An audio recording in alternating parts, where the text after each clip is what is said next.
You're a young, idealistic FBI hostage negotiator named Holden Ford, and you're trying to talk down a man holding a shotgun to a woman's head.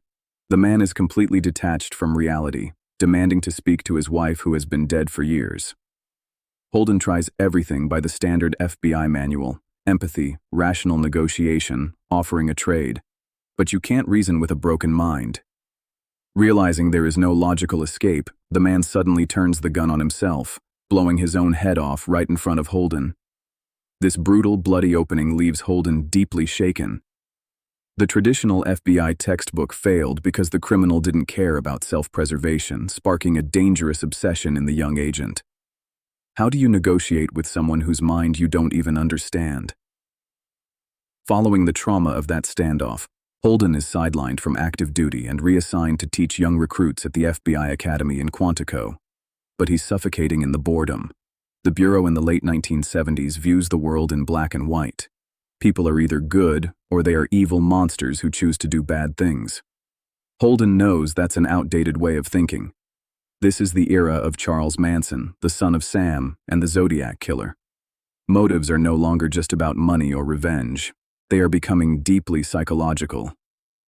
Desperate for answers, Holden begins sneaking into university lectures on criminal psychology, where he crosses paths with Debbie Mitford, a sharp counterculture postgraduate sociology student. Debbie represents everything the rigid, old-school FBI hates, and she immediately challenges Holden's structured worldview. She introduces him to labeling theory and social conditioning, making him realize that to catch a monster, you have to understand how that monster was created.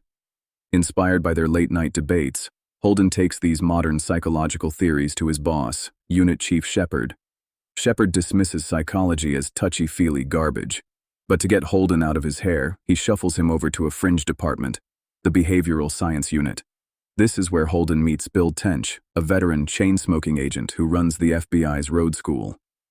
Bill's job is to travel across the country, visiting local police departments to teach them modern FBI tactics. Unlike the bureaucrats in Washington, Bill is practical and open-minded enough to recognize Holden's sharp intellect, inviting the young agent to join him on the road. Their first stop lands them in a rainy town in Iowa, where the local police are completely overwhelmed by a horrific crime scene. A woman and her young son have been brutally assaulted and murdered in their own home. The local detective is desperate for a simple answer, looking to blame a drifter or a known local thug. But Holden, applying his new psychological mindset, notices a bizarre level of rage and a specific disturbing geometry to how the bodies were left. He suggests the killer might be someone who knew them, driven by a deeply warped hidden fantasy. Unfortunately, Holden speaks in academic, overly intellectualized terms, causing the local detectives to scoff. They want a suspect to arrest, not a psychological lecture. Driving away from the failure, Bill gives Holden a harsh reality check. You can't just throw textbook theories at cops who are dealing with blood on the floor. However, the trip sparks a radical idea. Bill realizes that local police all over the country are facing a terrifying new breed of killer, men who kill for no clear, logical reason.